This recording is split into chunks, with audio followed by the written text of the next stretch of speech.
Bueno, muchas gracias, Octavio, por tanta información sobre lo que venimos escuchando y esta vez con un énfasis puesto en los resultados, ¿no? En lo que sabemos de la escuela secundaria. Sin embargo, la RIE siempre tuvo una preocupación por los cómo, por cuáles son los debates en función de las investigaciones que nosotros hacemos, cómo hacemos para construir esos conocimientos. Muchas veces lo llamamos la cocina de la investigación. Y hemos hecho en varios encuentros invitaciones a gente que no venía necesariamente del campo de la educación para que nos muestre, nos traiga otros modos de abordar problemáticas. En este caso, nosotros estaríamos invitando hoy a dos profesionales con mucha trayectoria, que uno es de España y otra es de Francia, pero estamos nosotros reviviendo, reponiendo un debate histórico que tenemos en América Latina, que tiene que ver con el inicio con Freire en los 60, con este tema de la investigación para quiénes. La voz de quiénes y qué capacidad tenemos como investigaciones para generar transformaciones sociales. Lewin ya en los 40, en Estados Unidos, empieza con esta tensión sobre qué investigamos para qué y qué podemos hacer con eso, quiénes hacen algo después con eso. Y en la Argentina, en los 70, María Teresa Sirven recuerda en el 2018 en el Congreso de Comahue, que empieza en la Argentina otra vez una discusión, porque no es nueva, con respecto a las diferentes epistemologías que podrían haber en las ciencias sociales y la complejidad de un campo de investigación como las ciencias sociales, y no pensar que hay una única manera y que estas diferentes maneras tienen diferentes epistemologías que sostienen y compromisos sociales, políticos, éticas, ¿no? Ella recuerda a Amanda Tubes, a Silvina Broslowski, hace como un reconto de eso que me parecía que hoy nosotros teníamos que también ponerlo en valor, porque son parte de los debates que muchas veces aparecen en algunos años y que después pasan a ser en nuestro sentido común, los modos de investigar, y en otros momentos pasan a ser parte de nuestras problemáticas. Se recuerda también a Borda en los 70, en Bogotá, que plantea el tema de la investigación a acción participativa. En este caso estamos trayendo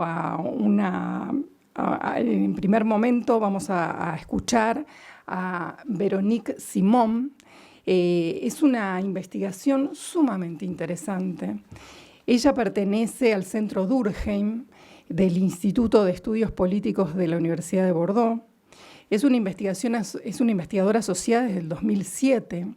Tiene 2 magíster, uno en investigaciones y políticas sociales para la acción pública y otro profesionalizante sobre la preparación y formación de investigadores. Es pedagoga.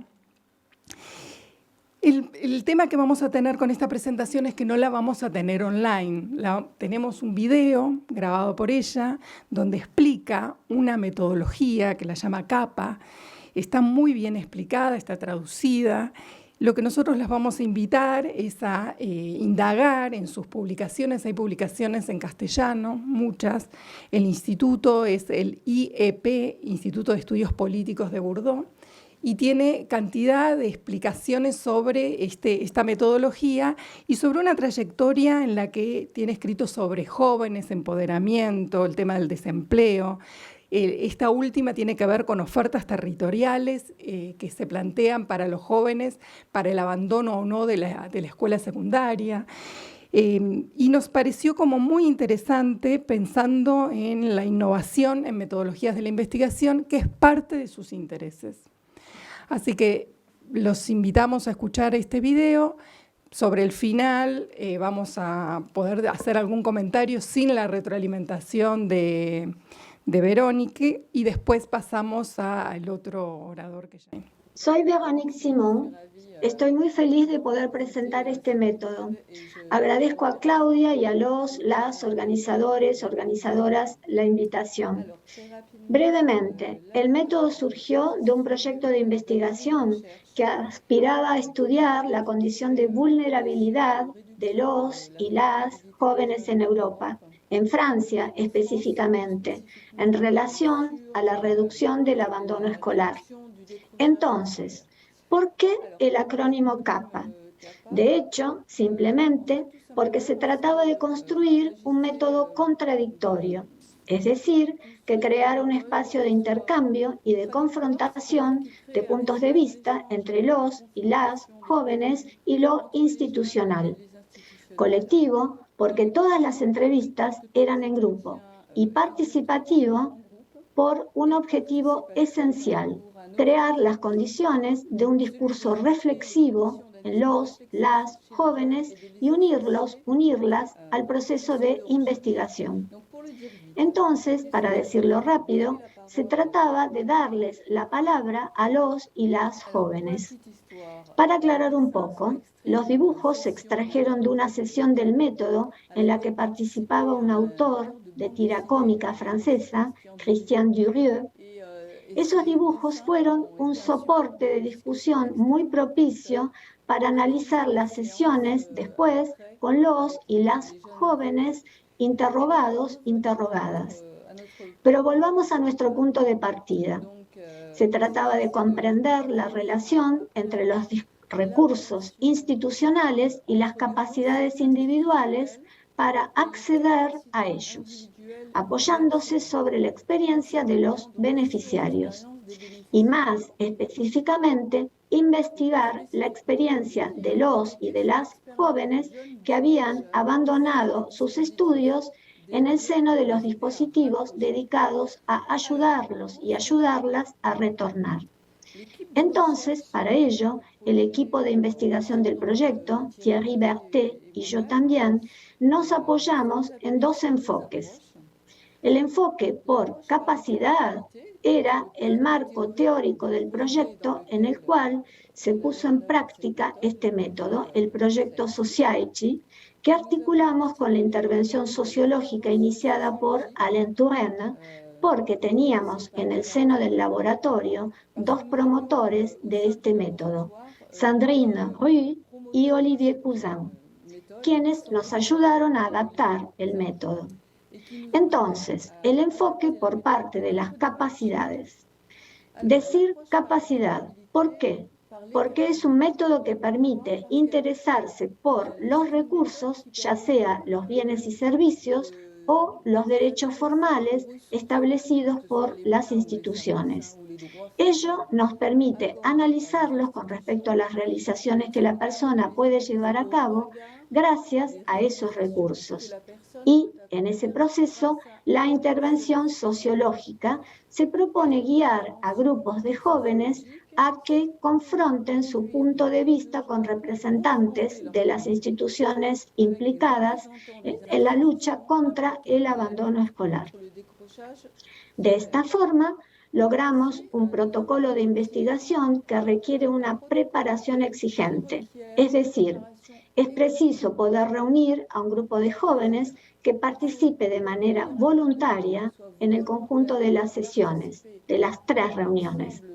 Es preciso también poder convocar a las instituciones con las que se identifican con los jóvenes y las jóvenes por su representatividad durante su distanciamiento escolar.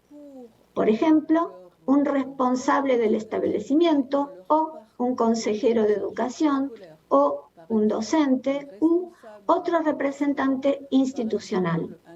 Y entonces convencer a esas personas a que asistan a una reunión, a las sesiones con los y las jóvenes. Las reuniones se realizan en los lugares de encuentro de los y de las jóvenes.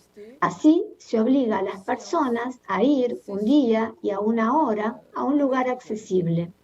Es un tanto complicado llevarlo a la práctica, pero es muy emocionante, porque reunir a un grupo de jóvenes que dejaron sus estudios, a menudo desvalorizados, desvalorizadas socialmente, ello los y las estimula, les brinda la posibilidad de tornarse centro de atención y de cierta forma las instituciones también se involucran.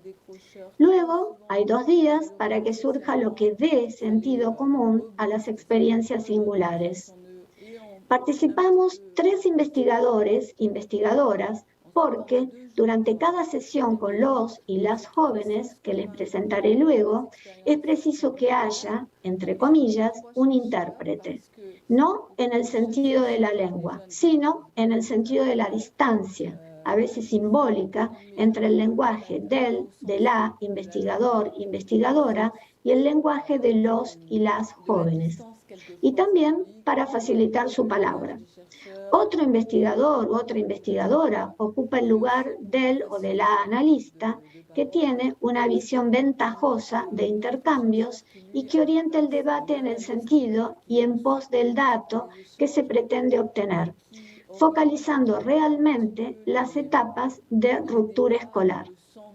Finalmente, una secretario o secretaria de sesión toma notas muy rápidamente sobre lo que se dice, porque aunque las sesiones se graban, la retranscripción es difícil. Ustedes comprenderán por qué de este producto riquísimo y colectivo. Además, a menudo se elige a la persona por su proximidad generacional con el grupo para que sea así un facilitador de palabras. Entonces, para retornar al desarrollo de las sesiones, tenemos una primera reunión durante la cual les pedimos a los y a las jóvenes que nos transmitan su experiencia de abandono escolar, que nos comenten sobre las figuras institucionales significativas dentro del recorrido y sobre una serie de preguntas que ellas desearían hacernos. El transcurso de la segunda sesión, el grupo intercambia con los y las representantes de las instituciones presentes. Y durante la tercera y última sesión, los debates son analizados por el grupo, con él y la investigador, investigadora. Así, el método reveló un fuerte valor agregado para nuestro objetivo. De hecho, del intercambio contradictorio pueden surgir avances originales, ya que en ese marco de intercambios poco habituales, la confrontación con la voz de los y de las jóvenes en situación de abandono se presentó en general desestabilizante para los y las responsables públicos de las decisiones y de quienes tienen a su cargo las políticas públicas. Al presionar a todos y a todas en sus defensas y al profundizar el registro de justificación, la animación del debate por parte del o de la investigador, investigadora, implicado, implicada, intenta hacer surgir principios de justicia y las representaciones que fundan la acción de los protagonistas. El análisis realizado durante las primeras sesiones de este método dedicado al abandono escolar puso en evidencia la fuerza de estos procesos unidos a la función de las instituciones escolares. Numerosos ejemplos de las relaciones conflictivas que los alumnos tuvieron con la escuela nos fueron brindados por los y las jóvenes. Por ejemplo, el no haber tomado en cuenta las elecciones de orientación de la escuela de destino, la exclusión del establecimiento, las dificultades de aprendizaje, la gestión inapropiada de las situaciones de acoso o la imposibilidad de inscribirse por falta de coordinación entre establecimientos después de la mudanza de una estudiante. Les agradezco mucho la atención, les deseo buenos intercambios y espero poder un día encontrarlos. Buenas tardes y muchas gracias.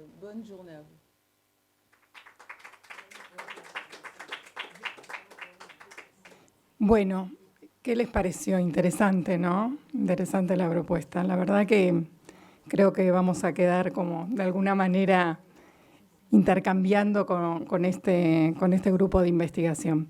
Si ustedes ven, parte de lo que nosotros hablamos ayer con respecto a la justicia, a la democracia, es parte de lo que plantea esta investigadora como en el centro de las propuestas de investigación. Ahora vamos a tener como invitado a Juan Antonio Huertas, de la Universidad Autónoma de Madrid.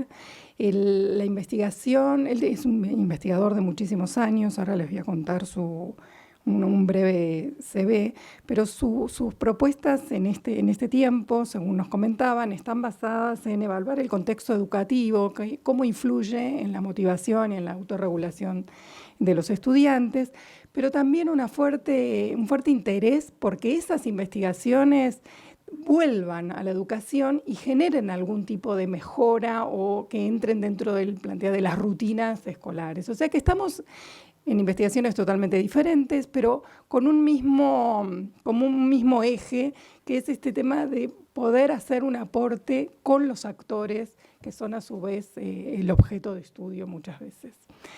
Bueno, Juan Antonio, espero que estés ahí escuchando, estaba hace un ratito. Es profesor titular de la Universidad del Departamento de Psicología Básica desde 1991.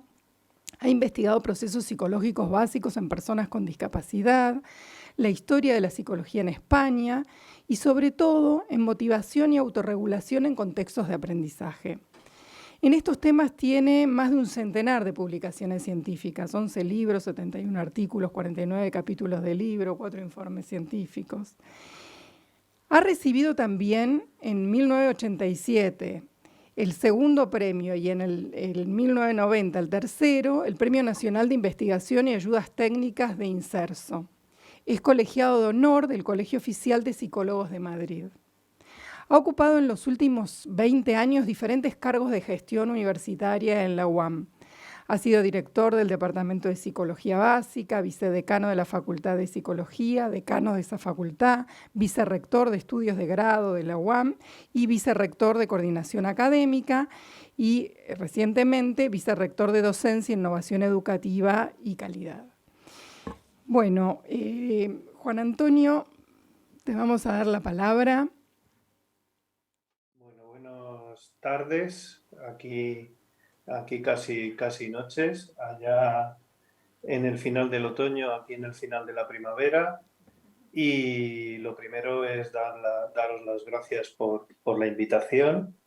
Y como decía Silvia, pues vamos a pasar de la intervención anterior, que tenía que ver con cuestiones vinculadas a la sociología y a la sociología de la educación, con esta que tiene que ver con el campo en que yo me desenvuelvo, que es el más psicológico, el de la psicología educacional. Vamos a pasar de una mirada enfocada al contexto y las políticas públicas, a una mirada enfocada en último extremo a la persona del estudiante o de la docente. Y yo os voy a contar, porque así me lo pidieron y porque creo que es interesante lo que yo estoy haciendo, lo que estamos haciendo, nuestro grupo de investigación, en este campo de la psicología educacional. Básicamente, nosotros tenemos en estos últimos años dos preocupaciones. Una es la preocupación o un objetivo o un propósito imposible de cumplir, que es dar con métodos de evaluación, vamos a decir, de la mente que sean fiables. No hay radiografías de la mente, nunca ha habido radiografías de la mente, pero en cambio toda la psicología desde su origen como disciplina universitaria toma su sentido en la medida que intenta poner en marcha distintos métodos para conocer cómo funciona la mente. Las neurociencias ahora están generando la ilusión de que las pruebas de neuroimagen pueden ser precisamente esas radiografías de la mente. Pero aquellos que conocéis cómo funcionan las pruebas de neuroimagen, sabréis que las señales, los colores que aparecen en un encéfalo no son la radiografía de lo que ocurre, sino la transformación de unas señales químicas, electroquímicas, a través de métodos algorítmicos y polinómicos en que estiman dónde puede estar la señal o la zona activa. Es decir, ni siquiera las neuroimágenes se acercan a esa radiografía. Pero el siguiente campo en donde llevamos muchísimos años metidos es intentar hacer propuestas de mejora de la docencia, pues para favorecer los dos objetos de estudio relacionados que nosotros trabajamos, que es la motivación y la autorregulación. Mi historia militar como decano, como vicerrector de la COSA, ha sido de la COSA, de la docencia y de intentar llevar al campo universitario, que es donde yo trabajo, a la docencia universitaria, también algunas metodologías que faciliten el interés por aprender de los estudiantes universitarios. Supongo que todas las que estáis aquí, que sois docentes en secundaria, sabéis que por lo general la calidad de la docencia universitaria deja mucho que desear, o por lo menos la del entorno español. Bueno, pues voy a contar muy brevemente los métodos de evaluación psicoeducativos por dónde estamos, y a lo mejor algo de lo que cuento pues llama demasiado la atención o puede gustar más o menos, pero voy a contarlo con honestidad.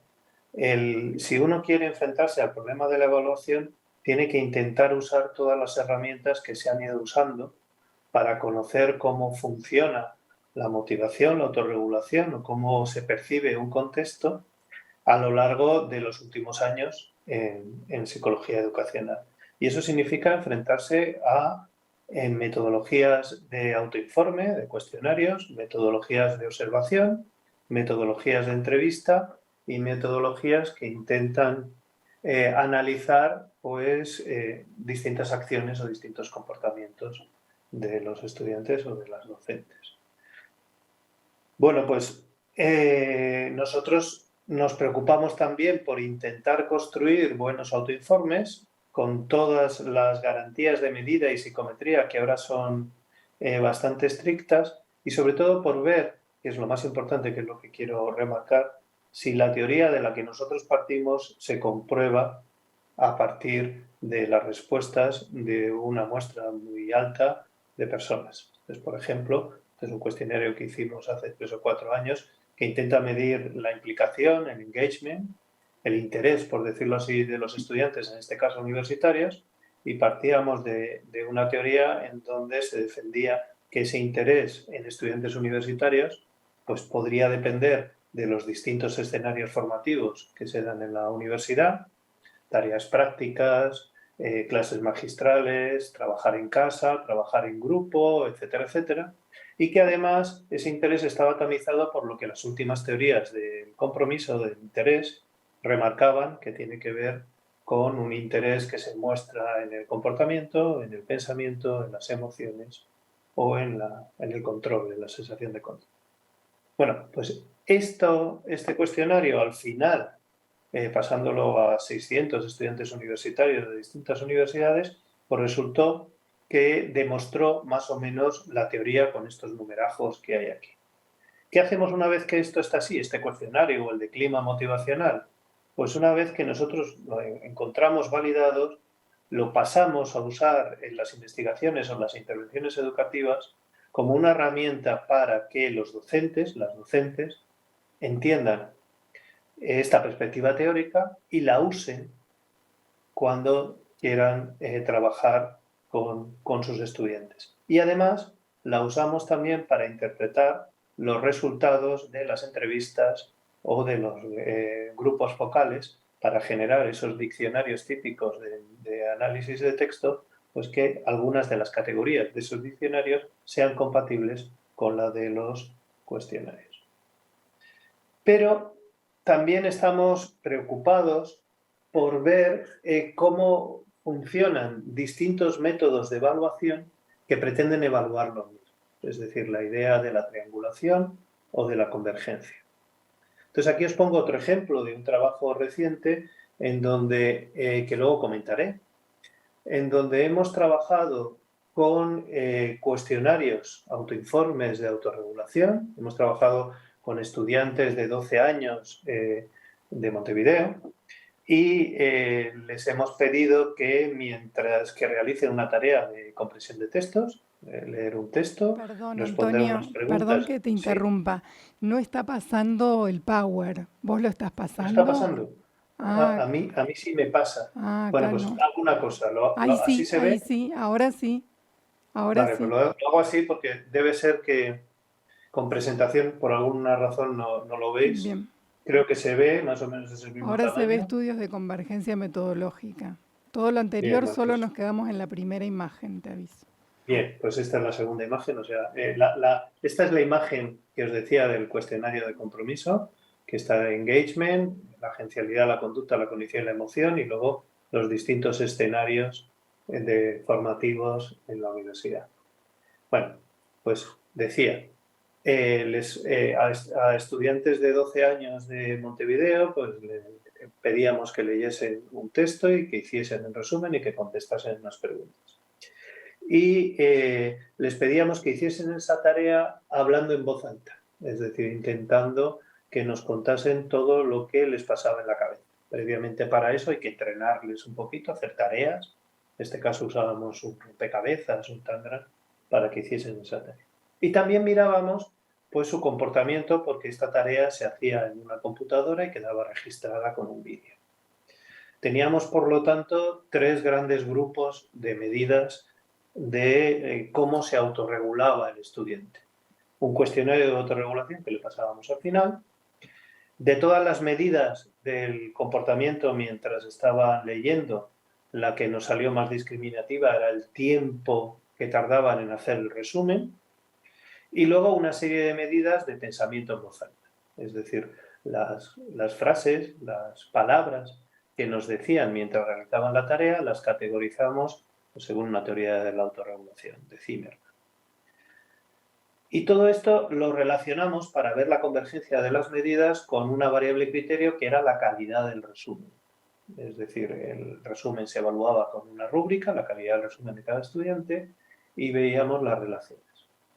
Bueno, esto son 3 modelos de un sistema estadístico que es análisis de regresión múltiple, y lo que interesa son las 2 líneas de abajo, o la última línea de abajo.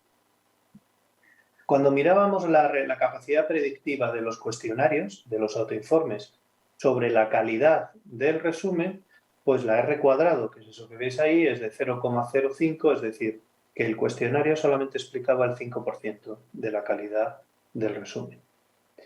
Si añadíamos al cuestionario el tiempo de duración del resumen, aumentaba la R cuadrado de 0,5 a 24, es decir, el registro del tiempo explicaba pues un 19% y el total, contando con el cuestionario, el 24% de la variante. Pero si incluíamos las medidas de pensamiento en voz alta, estas medidas de pensamiento en voz alta explicaban mucho mejor la calidad del resumen que el cuestionario. El cuestionario un 5% y las medidas de comportamiento en voz alta más de un 20%. El otro aspecto en el que estamos trabajando con las medidas, con los diseños de instrumentos de evaluación, es para generar modelos de relación teórica. Entonces, en este caso, este es un trabajo que hemos terminado de hacer con profesores de secundaria de Chile. Queríamos ver 3 cosas. Uno, ¿qué es eso del bienestar docente? Que ahora está de moda. Y básicamente nuestra idea era que el bienestar docente no es algo que tenga que ver solamente con factores personales, sino también con factores contextuales. Y entonces para eso buscamos herramientas que evaluaban factores personales relacionados con el bienestar docente, como la autoeficacia o el bienestar psicológico o el malestar físico, y factores contextuales, como era el clima de la organización escolar, la relación o los vínculos con los estudiantes y la autoeficacia docente colectiva, es decir, cómo consideraba cada docente que eran competentes o buenos docentes sus compañeros del mismo centro educativo. Bueno, pues encontramos que todos estos factores tienen mucho que ver con el bienestar docente, no solamente los personales. Pero luego quisimos ver si había alguna relación con el bienestar docente y la calidad de la docencia que estas personas llevaban a cabo. Y para eso medíamos esa calidad de la docencia viendo en qué medida utilizaban estrategias de evaluación formativa o en qué medida era la calidad de la retroalimentación, es decir, de los comentarios informativos que hacen durante el desarrollo de las actividades los docentes. Pues como podéis ver, de la estructura del bienestar docente salen dos flechas con estrategia de evaluación formativa con un 0,67 y con calidad de la retroalimentación con un 0,97. Con este procedimiento estadístico se llaman ecuaciones estructurales, que también para que salga bien tienen que reunir unas condiciones psicométricas muy exigentes y estas las reúnen y tienen que ver con esos numerajos que hay ahí abajo. ¿Qué nos dice esto? Pues nos dice que los docentes que manifiestan un mejor bienestar docente compuesto por factores personales y contextuales, se intentan dar una retroalimentación de muy alta calidad y también estrategias de evaluación formativa. Es decir, que el encontrarse bien personal y en el contexto educativo, obviamente, mejora la calidad de la docencia. Bueno, esto en cuanto a lo que tiene que ver con el aspecto de la evaluación, pero ahora me voy a referir a lo que antes hablaba Silvia, que tiene que ver con cómo intentamos llevar esto a los centros educativos y cómo intentamos conseguir una mejora de la docencia. Para eso nosotros seguimos un procedimiento que seguramente muchas de los que estáis aquí conocéis, que es el asesoramiento colaborativo. Es decir, nosotros vamos al centro no como expertos, no como personas, no como psicopedagogos, asesores o orientadores educativos en cada país. A esta figura la llaman de distinta manera. Expertos que hemos estudiado y hemos investigado mucho y sabemos lo mal que lo hacen los docentes y cómo hacerlo bien, y que por lo tanto nosotros les enseñamos el camino correcto. El asesoramiento colaborativo no se centra solo en la tarea, sino se centra sobre todo en la relación. Es decir, no es hacer cosas para ellos, es hacer cosas con ellos, y ellos y ellas son los docentes. Entonces significa generar un escenario de reflexión para que desde ese escenario de reflexión sean las docentes las que proponen, se analizan y proponen los cambios. Esos cambios son evaluados por las docentes y por los propios estudiantes y se ve cómo se va avanzando en esos cambios. Voy a contar con un ejemplo en donde participó, con dos ejemplos. Uno en el que participó también Silvia, en Neuquén, en una escuela técnica, como este es el caso de una escuela técnica de Neuquén, una escuela agropecuaria, y el segundo caso es una escuela de secundaria común de Montevideo. En este primer caso, lo que queríamos era desarrollar una intervención educativa con asesoramiento colaborativo para mejorar el clima motivacional y emocional, para mejorar el aprendizaje de los estudiantes de esta escuela técnica. Esto se desarrolló durante el curso del año 19 y iba a continuar, pero llegó la pandemia. ¿Cómo desarrollamos este trabajo? Pues en distintas fases. No sé, voy a intentar, Silvia, ¿me dice si se ve? ¿Se ve?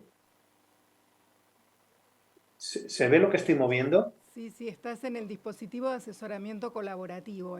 Sí, pero ¿se ve que van saliendo cosas animadas? No, está completa la filmina. Vale, pues entonces lo vemos así porque no funciona la animación desde fuera. Bien. Bueno, pues entonces vamos desde fase 1 a fase 6. Entonces, en la fase 1, al principio del curso, lo que hicimos fue presentar el proyecto y hacer una convocatoria a los docentes de esta escuela de agropecuaria y se apuntaron unas docentes voluntarias y en la segunda fase seleccionaron de sus asignaturas cuáles eran las que iban a poner en juego y empezó unas reuniones con ellas para hablarles de qué entendíamos nosotros que era clima motivacional de clase. Y lo que nosotros, la teoría que le íbamos contando estaba en relación con un instrumento, con varios instrumentos de análisis del clima motivacional de clase. Es decir, sería como el ejemplo anterior donde vemos un cuestionario, pues una vez que ese cuestionario funciona o tiene calidad de medida, lo usamos también para explicar la teoría.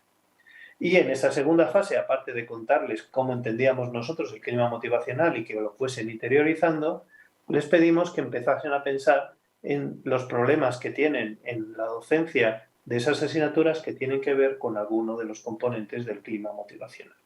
Y que empezasen a planificar unas propuestas de mejora semanal. Esas propuestas de mejora semanal se iban revisando semana a semana por parte del grupo de investigación que hacían las funciones de asesoras pedagógicas y pues así transcurrió en los meses de mayo, junio, julio y en agosto hubo una reunión en donde se les presentaron a las docentes los datos que habíamos conseguido a principios de curso sobre los estudiantes y los resultados de rendimiento académico del primer semestre. De manera que las docentes tenían que intentar dar sentido a la información que nosotros habíamos recogido de los estudiantes. En este primer momento esa información era a partir de cuestionarios que nos habían contestado pues, todos los estudiantes de cada uno. Después, en septiembre, esto significaba que reevaluaban sus propuestas de mejora semanal y continuaban perfeccionando. En el mes de septiembre, en los meses de septiembre y octubre, empezamos a tener reuniones por diadas de docentes en donde cada una contaba a la otra lo que estaba haciendo y iban a las clases la una de la otra y analizaban en qué medida tendían las observadoras que estaba cambiando o que estaban consiguiendo con esas mejoras. Al final, en los últimos meses del año 19, pues se hizo reuniones individuales por diadas y grupales, enseñándoles también los datos que nos habían aportado los estudiantes sobre el cambio en el clima motivacional de clase, en este caso no solamente a partir de cuestionarios, sino también a partir de unas entrevistas con unos estudiantes seleccionados de cada grupo.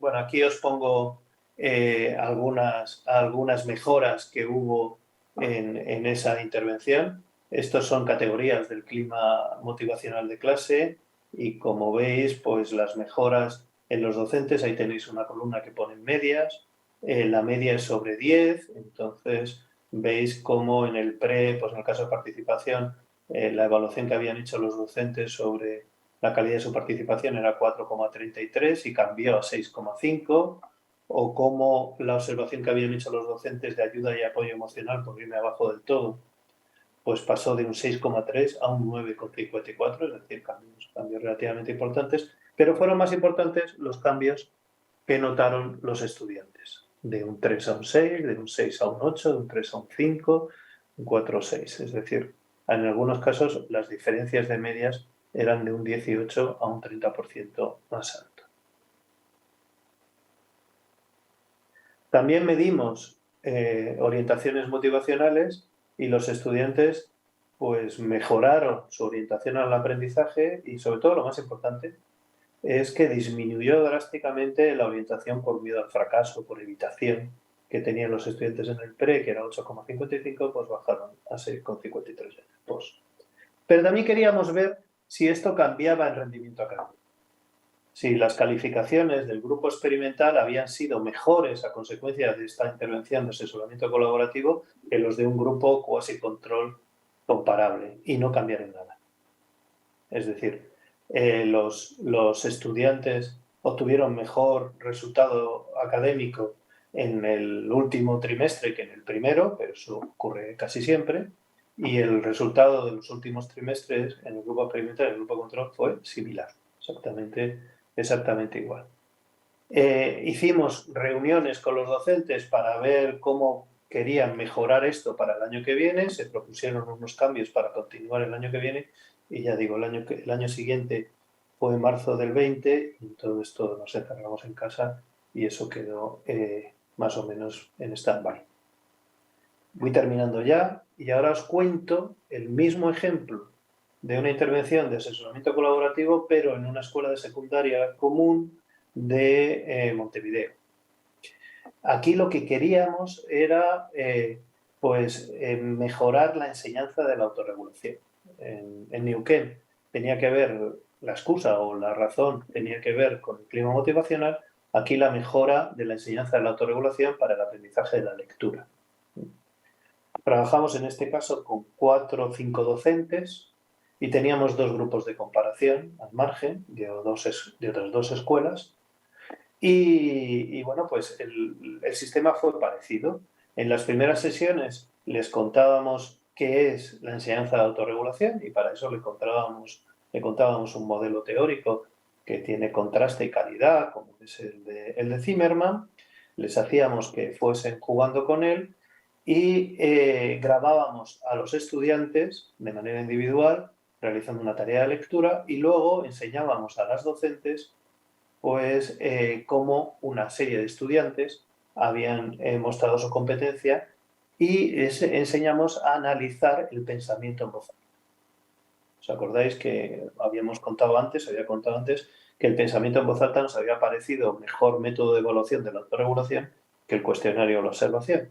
Entonces, pues formamos a las docentes a que aprendiesen a analizar el pensamiento en voz alta con categorías de autorregulación que de alguna forma también les servía para interiorizar mejor la autorregulación.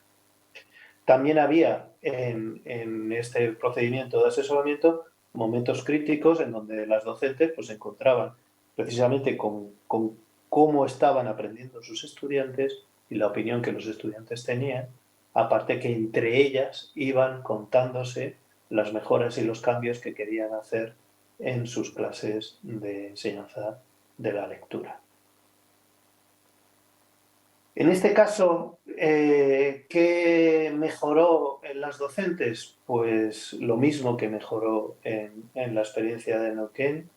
Todas las docentes mostraron una satisfacción alta con el tiempo que habían perdido en ese curso haciendo esto. Encontraron que era algo que les había resultado muy útil, que la reflexión producida les había hecho cambiar o por lo menos cambiar la perspectiva que tenían sobre cómo era su docencia, que algo que valoraban mucho es ver a sus estudiantes desempeñarse en tareas que eran luego evaluadas de maneras independientes y intentar dar sentido a esto. Todos quedaron con ganas de profundizar en el siguiente curso y con entrevistas y cuestionarios de dilemas, pues vimos que las docentes, en el caso de Montevideo, habían mejorado su conocimiento de autorregulación, es decir, habían internalizado esa teoría y que la empezaban a aplicar, y también ellas nos destacaron que para que esto continuase tenía que ser un proyecto del centro, no podía ser solamente algo voluntarioso. ¿Qué cambió en los estudiantes? Medimos la sensación de autoeficacia y esa no cambió. Les pasamos el cuestionario de autorregulación y ese tampoco cambió, pero analizando los datos de autoeficacia del cuestionario de autorregulación, nos dimos cuenta que la percepción que tienen los estudiantes sobre su capacidad de autorregulación o de eficacia es mucho más alta que el rendimiento que mostraban en las pruebas de resumen, es decir, que se sobreestimaban, por decirlo así, los estudiantes. Pero aquí, a diferencia del trabajo de Neuquén, que utilizábamos como variable el rendimiento académico, es decir, las calificaciones que tenían al final, aquí no utilizamos rendimiento académico, sino utilizamos aprendizaje, es decir, cómo iban haciendo las diferentes pruebas de comprensión lectora, evaluando el resumen, que como sabéis es una medida de evaluación de la comprensión lectora, y utilizando una rúbrica que está en la literatura científica. ¿Mejoró el aprendizaje de los estudiantes? No mucho. Pero sí en los que tenían un nivel previo más bajo. Dividimos a los estudiantes a principio de curso con la primera prueba de comprensión lectora, los que habían sacado un mejor rendimiento en esa prueba, en la rúbrica, los de rendimiento intermedio y los de rendimiento bajo. Y mejoraron los que más bajo nivel previo tenían. Y teníamos 2 grupos control. En otro centro se estaba haciendo una enseñanza de la lectura basada en algo que podíamos decir técnicas de estudio, algo muy impuesto, por decirlo así, en el centro y que bueno, pues les enseñaban a hacer resúmenes haciendo muchos resúmenes. Y en otro centro, pues la docente que participó en el grupo control solamente recibió formación teórica y a partir de ahí ella se desenvolvió a su mejor creer y entender.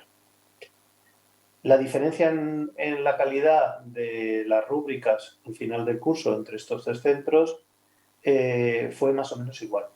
Fue más o menos igual. Salvo, en este caso al revés, los estudiantes de mejor rendimiento al principio en nuestro grupo experimental siguieron avanzando. Los de mejor rendimiento al principio, los otros dos grupos se quedaron como estancados. Y termino.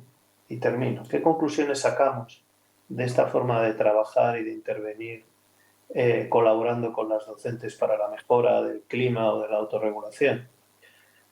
Pues que esto no es algo que se solucione en un año. De hecho, en el centro de Montevideo esto lo hicimos el año pasado y estamos este año retomando el segundo año de intervención con las mismas docentes. Para que el asesoramiento del docente tiene que mejorar en conocimientos y en recursos, es decir, tiene que interiorizar teorías y tiene que generar materiales y actividades nuevas, que el ritmo, porque ese asesoramiento colaborativo lo marca cada docente, no lo marcamos nosotros, que es básico en este sistema que los docentes tengan un sistema de evaluación de lo que están haciendo, y aquí un sistema lo más ambidiestro posible, autoinformes de los estudiantes, entrevistas de los estudiantes, observaciones de las compañeras y verse en el espejo e intentar ajustar en el futuro, que es indispensable el apoyo de la dirección del centro y esta es una última cosa que yo voy contando últimamente, que me llama la atención, porque en los escenarios educativos, por lo menos de mi país, no existe la costumbre en el desempeño profesional que existen en los escenarios sanitarios. En los escenarios sanitarios, los médicos tienen sesiones clínicas, tienen sesiones de estudio y están dentro de su trabajo profesional y allí están actualizándose. Los protocolos de tratamiento de cualquier enfermedad no son los mismos que hace 20 años. Se van actualizando y eso los médicos lo reciben porque tienen entre su tarea formarse y actualizarse y compartir esa actualización en esas sesiones clínicas. Bueno, pues en mi país ojalá en los entornos educativos se hagan algo parecido a eso adaptado a ese entorno educativo. No sé si me he pasado mucho de tiempo, pero he intentado ser lo más breve posible y hablando a mi propio PowerPoint porque no veo la cara de nadie. Y ahora sí que las voy a ver. Bueno.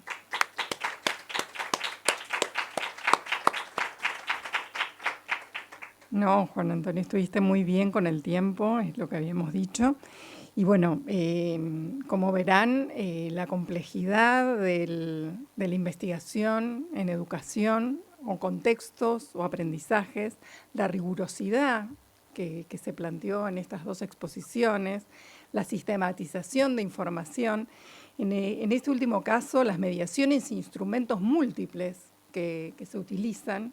Nosotros no tenemos un hábito, o al menos no es tan hegemónico, en investigaciones cuantitativas de este tipo en educación, grupos de control, digamos, algo que nosotros no tenemos mucho acercamiento a esto, pero esta combinación que nosotros en Comahue fuimos parte a partir del trabajo de Noemí Bardelli, que ahora vive en España y que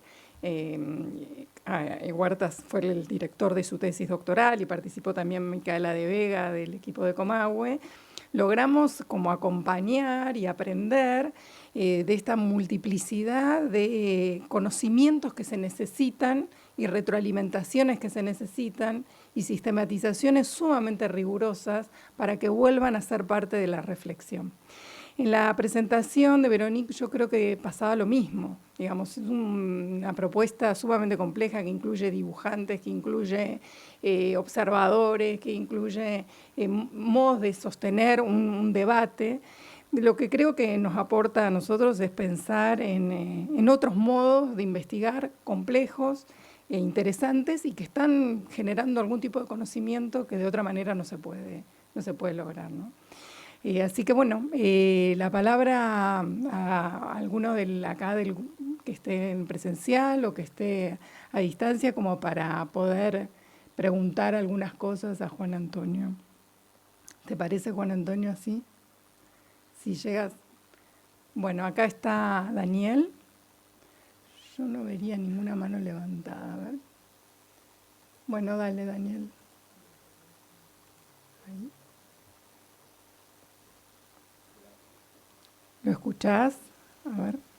No escucho.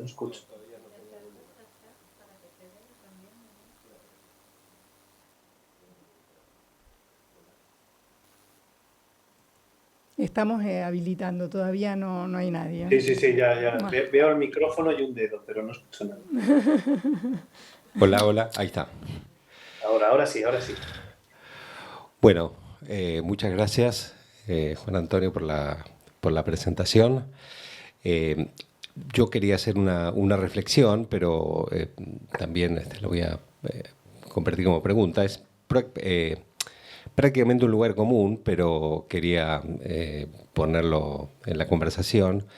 Y tienen que ver con los perfiles de los investigadores y las investigadoras que participan en este tipo de experiencias, trasladando, digamos, un modelo, no sé si es similar o análogo, posible de replicar en nuestro país. Yo me imaginaba a qué colegas o a qué instituciones acudiría para conformar un equipo con perfiles que pudieran desarrollar metodología de este tipo. Digo, más allá de la necesidad de profundizar y conocerla. Tal vez no conozco el campo en otros países. Creo no ser casual que este tipo de metodología se trabaje desde la psicología, digamos, que tiene una tradición... Sí. En los test, en las evaluaciones y en la sistematización de esos datos. Bueno, eso no necesariamente es un obstáculo, sino me preguntaba precisamente, cómo construir un equipo en nuestros contextos con la conformación, digamos, disciplinar y los perfiles de nuestros y nuestras investigadoras e investigadores. Entonces, la pregunta concreta es... si hay alguna multiplicidad de perfiles, cómo están constituidos los equipos, y podría extender la pregunta no solo a estas experiencias que has contado, sino a lo largo de tu vida profesional, que tiene, como se ve, un desarrollo extenso, ¿qué podrías aportar en relación con esta pregunta? Pues me parece tremendamente pertinente porque sí, se puede dar la imagen de que esto es muy psicologicista. Es verdad que, como he dicho, la psicología nace como disciplina enfrentándose a la evaluación y enfrentándose a la introspección especulativa de la filosofía y generando un modelo distinto de metodología como es la introspección de Wundt o la psicofísica, es decir, que empieza con el problema de la evaluación y seguimos con ello. Pero en estos ejemplos que os he contado, Noemí, que es la autora principal del trabajo de Neuquén, es pedagoga. No es psicóloga y su doctorado es el doctorado de educación de la UBA. Valentina, que es el alma mater del trabajo de autorregulación en Montevideo, es maestra. Lo que pasa es que luego hizo una maestría en psicología educacional y luego sí hay otros psicólogos educativos. Y precisamente... probablemente yo no soy capaz de hacer el trabajo de asesoramiento colaborativo como lo han hecho Valentina y Noemí, desde un campo que no es tan típico del psicólogo. A lo mejor sí soy capaz de hacerlo, pero el rol que me pueden atribuir las docentes me puede dificultar el hacer ese asesoramiento. Entonces, no solamente es posible, y lo cuento porque es posible, sino que yo creo que es necesario y es recomendable generar estos equipos multiprofesionales. Y las competencias que hay que tener para usar herramientas cualitativas y cuantitativas pues son las mismas que para pues saber usar un software o para saber encender una televisión o una computadora. Alguien te lo enseña, lo aprendes y acabas utilizando la sistemática. Ni Noemí ni Valentina son expertas en análisis de datos, pero saben usar los datos cuantitativos y los cualitativos a los efectos que la investigación requiere. Que me parece, aparte, interesante pensarlo, el tema de pertenecer a equipos de investigación. O sea, este es un equipo, Juan Antonio, tuyo que tiene mucha tradición, tiene protocolos que se vienen trabajando y mejorando. Entonces, estas investigadoras se insertan en una propuesta que lleva una tradición y aparte que es formado y dirigido por ustedes.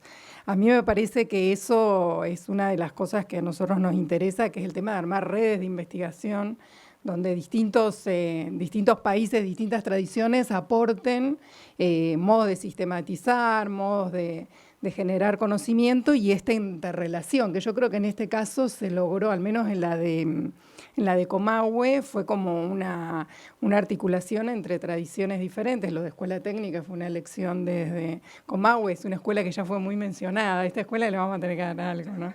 Porque ayer también se la mencionó un montón. Sí, sí. Bueno, y a mí me pareció muy valioso para nosotros poder entrar en una lógica que nos costaba mucho y nos cuesta mucho escucharla. No tiene que ver con la historia de la pedagogía de la didáctica de la Argentina, o al menos de las formaciones de las universidades que yo conozco, digamos, capaz que hay otras, pero que a su vez está ordenando de una manera lo que pasa dentro de las aulas y lo que pasa con los estudiantes, que da información valiosa para generar asesoramiento, para generar acciones colaborativas, para dar la palabra a los docentes. Por eso nos pareció interesante traer dos experiencias tan diferentes, pero que a su vez tienen en común esta voz de los actores y la capacidad de generar mejoras o intentarlo, digamos, ¿no? No necesariamente se logra. Ahí, Delfina. Hola, ¿qué tal? Un gusto escuchar la presentación y haber visto el video. Yo me quedo pensando en la sostenibilidad en el tiempo, la viabilidad, digamos, en contextos en donde las dificultades para obtener financiamientos para la investigación, para rentar también espacios de trabajo docente, como se constituyeron, digamos, durante un año en la escuela en Neuquén. Contabas 2 años en Montevideo, digo, está bien, está la motivación docente por mejorar la práctica, la motivación de hacer una tesis doctoral, bueno, pero digo, también pienso, digamos, en un país como el nuestro y en las dificultades que siempre tenemos en torno a sostener líneas de investigación, digo, protocolos tan largos y por otro lado la posibilidad también de, no pienso en una masividad, pero sí de ir como replicando o que más docentes se sumen a los protocolos, al trabajo. Bueno, no sé, digamos, cómo lo manejan, digamos, o si ven esto como una problemática o no. Y de la presentación anterior, está bien que no está la colega, pero me quedé pensando en, bueno, estos eran chicos que estaban fuera del sistema o que habían abandonado y entonces hablaban con referentes de las instituciones. Pero yo pensaba, un método así implementado adentro de una escuela. Pensaba, por ejemplo, en estudiantes y docentes. Digo, las relaciones de poder, digo, cómo juegan y cómo se resuelve, digamos, cómo opina un joven que después va a ser evaluado por el que tiene ahí enfrente, ¿no? Bueno, porque si la idea es generar el contrapunto, digamos, tiene que ser la discusión, tiene que estar ahí. Bueno, eso era un comentario nada más. Gracias. ¿Quieres decir algo, Daniel? Si quieres, Silvia, simplemente por contestar. A ver, si se quiere hacer una investigación buena, obviamente hay que dedicarse a tiempo completo. Entonces, Noemí tuvo una beca del CONICET y ya colaboraciones también en Comahue, y Valentina una beca de doctorado de la ANI, la Agencia de Investigación Uruguaya. Y eso le permitió dedicarse al proceso. Las docentes lo que tenían en cierta medida era el apoyo de su centro, de la dirección. Pero, por ejemplo, estamos continuando con esto del asesoramiento colaborativo ahora en Chile, en el norte de Chile. Y el objeto ahora no es ni la autorregulación ni el clima motivacional, sino la evaluación formativa.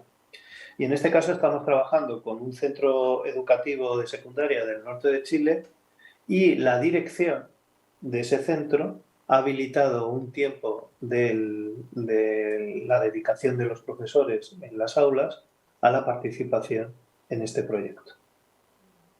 Y además, como estamos tocando lo intocable en la educación secundaria y en la universitaria, que es la evaluación, que es lo que no se toca y se hace siempre igual que se hacía hace 150 años, pues la dirección ha tenido a bien decir que propicia desarrollos de evaluación que tengan que ver con evaluación por pares y autoevaluación.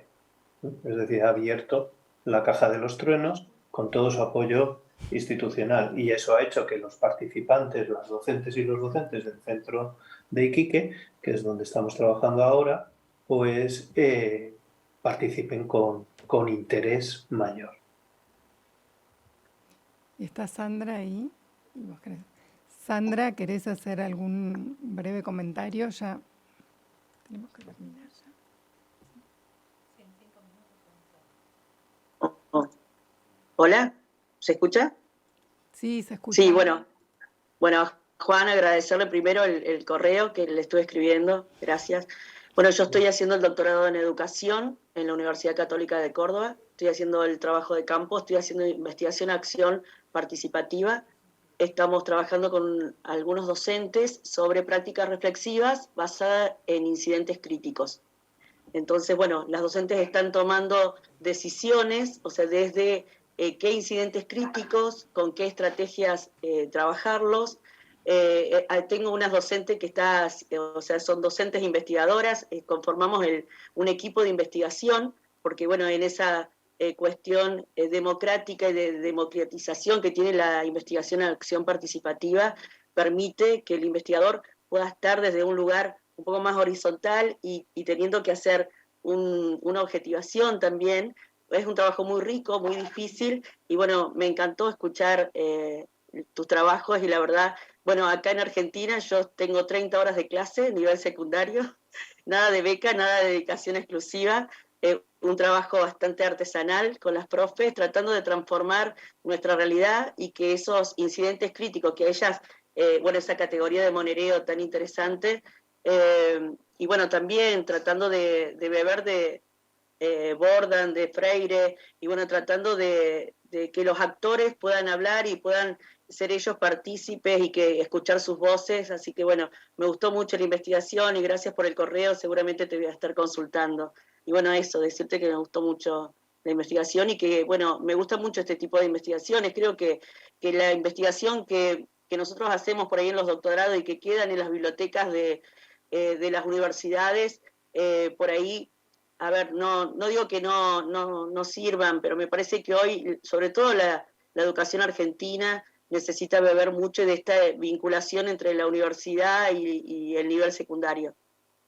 Dos cositas brevemente, si me permite, Juan, Silvia. si te parece, Juan, hay acá varias preguntas. Juntamos todas las preguntas para que hagas después un cierre. Perfecto, ¿Te parece? Perfecto. Bueno, sí, está Sandra acá, después Daniel y después hubo una mano ahí levantada de Marita.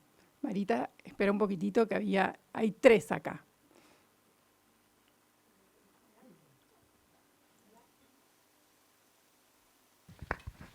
Hola, sí. Bueno, buenas tardes, muchas gracias por las presentaciones. Yo quería plantear una pregunta para abrir tal vez a cierta reflexión que aparecía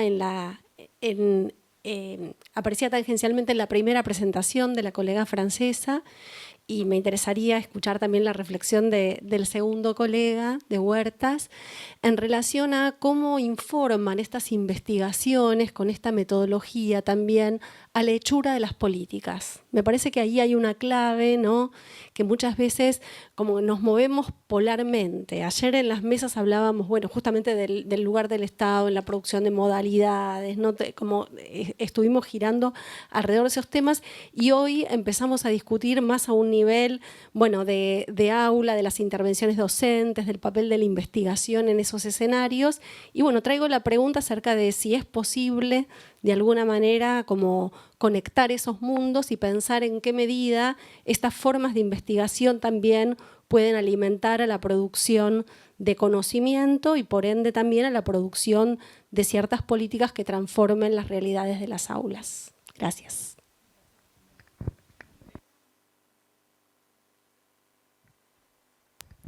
Hola, buenas tardes. Bueno, muchas gracias Juan Antonio por la presentación, muy interesante.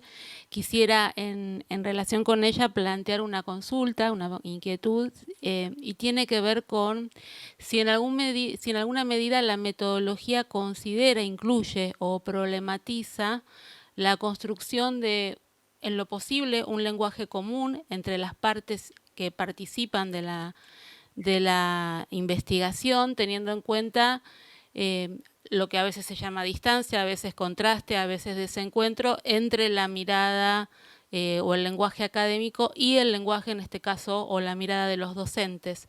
Pensaba en el caso, por ejemplo, de la motivación en relación con la lectura, qué problemas se está analizando, desde qué categorías y cómo están informada la lectura de esos problemas para la construcción de esas categorías, teniendo en cuenta que esas miradas pueden no ser coincidentes. Gracias.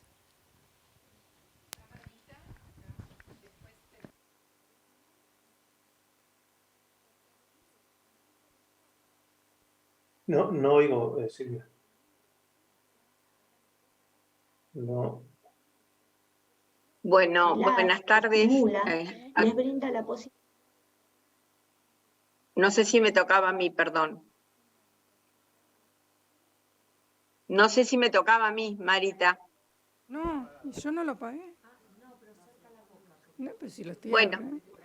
A ver, Marita, ahí sí. Marita, te toca a vos y después hay otra persona acá, Claudia Jacinto, en el público. Así que, por favor, breve, Marita, y Juan Antonio al final, por favor. Bueno, buenas tardes a todos y a todas. Específicamente quería saludar a las dos personas que estuvieron con sus ponencias y específicamente al doctor Juan Antonio Huertas por ser mi profesor en Flaxo cuando hice la maestría en Psicología Cognitiva y Aprendizaje. Así que para mí es un placer escucharlo nuevamente y bueno, también coincido con mis dos colegas en las preguntas y bueno, y formo parte con Sandra del mismo equipo de investigación, así que nos estamos mutuamente para culminar nuestra tesis doctoral. Nada más y muchas gracias. Un placer, doctor, escucharlo. Gracias por acompañar todo, ayer y hoy. Bueno, Claudia. No, ahí te traigo. Porque si no, él no escucha, creo.